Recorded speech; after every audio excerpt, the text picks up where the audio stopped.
Hello everyone, कैसे हैं आप सब। आई होप आप सब ठीक हो गए और आप सबकी स्टडीज़ अच्छी चल रही है। तो जैसे कि हमने प्रीवियस वीडियो में उपसर्ग कवर किया था, उसके बाद हमारे दो टॉपिक्स रहते हैं, अव्यय और कारक। ये दो टॉपिक्स हम शब्द रूप पढ़ने के बाद पढ़ेंगे। और संधि जो टॉपिक है वो हम डेली एक एक संधि, मैं ट्राई करूँगी कि डेली एक संधि का वीडियो आए। तो आज के इस वीडियो में हम संधि का इंट्रोडक्शन पढ़ेंगे, संधि के टाइप्स पढ़ेंगे और उसके बाद स्वर संधि का पहला टाइप जो है दीर्घ संधि वो पढ़ेंगे। तो मैं आपको इस वीडियो में सारे टिप्स और ट्रिक्स दे दूँगी जिससे ये जो संधि हमें बीएमएस स्टूडेंट्स के लिए बहुत टफ टॉपिक होता है, तो वो आपको एकदम टिप्स पे, फिंगर टिप्स पे याद हो जाएगा। आपको फिर से बुक ओपन करने की ज़रूरत नहीं है। तो लेट्स गेट स्टार्टेड विद संधि। संधि का अर्थ होता है मतलब दो वर्ड का मिलना, दो वर्ड का जहाँ पे मिल रहा है उसे संधि कहा जाता है। जैसे हिमालय हो गया ना, तो हिमालय, विद्यालय, ये दो शब्दों से मिलकर बनते हैं तो उसे संधि कहा जाता है। इन दोनों के बीच में संधि होती है। अब ये संधि के तीन टाइप्स होते हैं मेन: स्वर संधि, व्यंजन संधि और विसर्ग संधि। तो इन टाइप्स को भी हम अच्छे से डिटेल में कवर करेंगे। तो स्वर संधि में होते हैं टोटल 8 टाइप्स।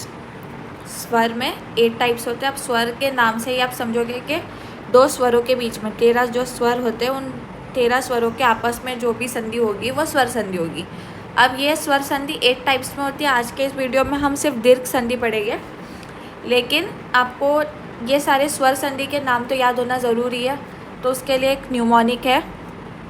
पहले तो दीर्घ मतलब डी, गुण मतलब उसका स्टार्टिंग इनिशियल जी, व्री मतलब वी, य से वाई, अ से ए, पू से पी, प्र से भी पी और प से भी P.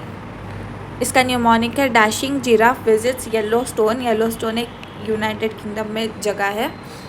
And play piano popularly, मतलब जो डैशिंग जिराफ होते हैं वो येलो स्टोन में जाके पियानो प्ले कर रहे हैं और वो पॉपुलर हो जाते हैं।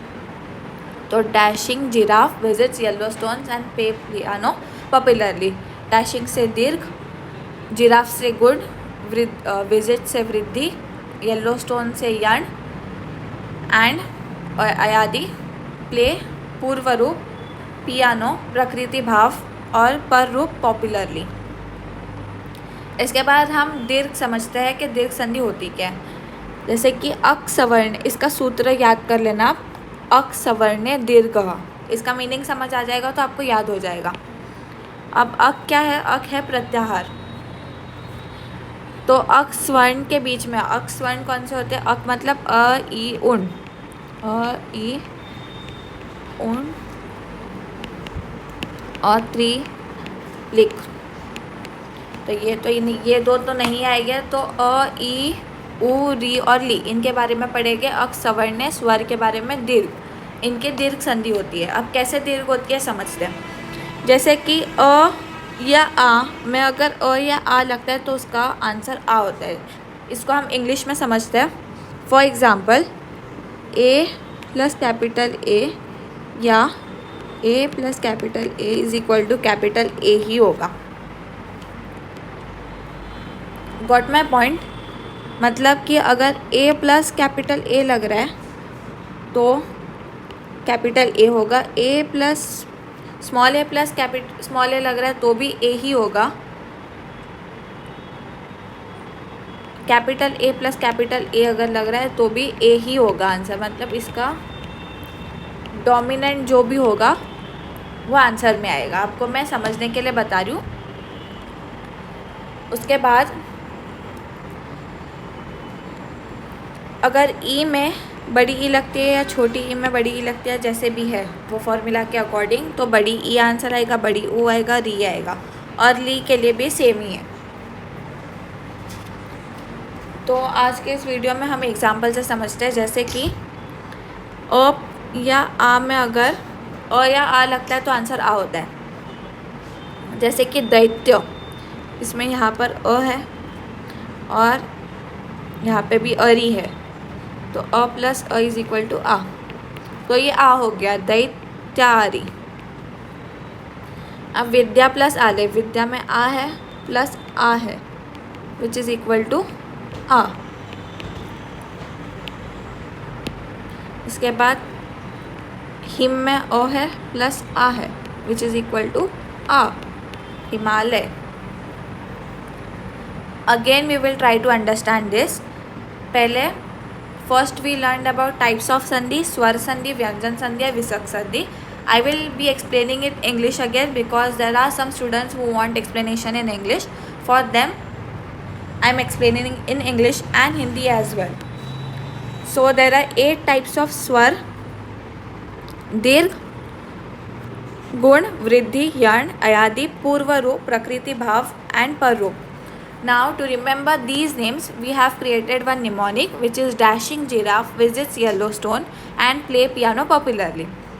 Dashing gives us dirk sandhi, giraffe gives us gun sandhi, visits gives us vriddhi sandhi, Yellowstone gives us yan sandhi, A gives us ayadi sandhi, P gives us purvarup, again P gives us prakriti bhav, and parup gives us parup sandhi. Now what is dirk sandhi? Just remember this सूत्र which is अक सवर्णे दीर्घ. अब अक ये प्रत्याहार कहाँ से आया ये आपको you have to go and watch my previous video of first chapter. You have to learn Maheshwar Sutra. That's why I said in first video itself कि you have to learn it. Now let's understand what is dirk. Dirk is if we take small alphabet of A and capital alphabet of A, then answer will be capital A.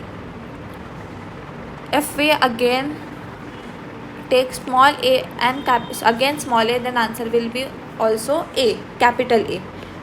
And if we take both of them as capital A, then answer will be capital A. For example, a or a plus a or a gives us a. E plus E or E plus E gives us E. Understand it as capital A, capital E, capital O. Then re similarly, and again li also similarly gives this. We will understand this with an example which is a plus a. Example of it is daitya plus ari, which is daityari. Here daitya, here gives us a gives us again a, which is equal to a. So it becomes daitya, daityari. Here we get a.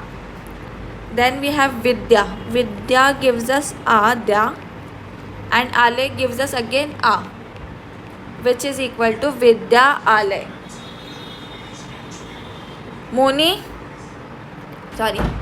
Let's see this example. Him, ma gives us a, and ale gives us a.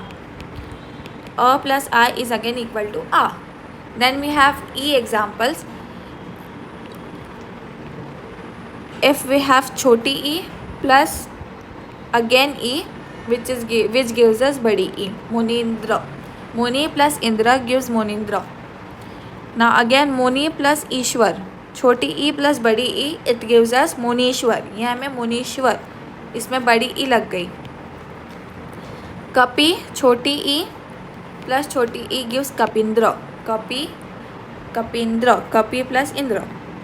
Understood? Is that easy? Now I guess you will be able to remember this. Then again we have Vidhu plus Uday, which gives us Vidhyuday. Badi U, a capital U you can say. Vidhu plus Utsav, which gives us Vidhutsav. Vishnu plus Uday, which gives us Vishnuday. Then we have re-examples. Pitru plus Rinam, which gives us Pitrunam. Matru plus रिकार, मातृकारः. पितृ plus रिकार, पितृकारः. I guess you have understood this and you will learn this mnemonic, and I hope you, when you watch my next video, you will be revising this. That's the only way you will be able to remember this. Else there is no way you will be remember. At the end of the topic, I am pretty sure that you will forget what is dirk and what is gund.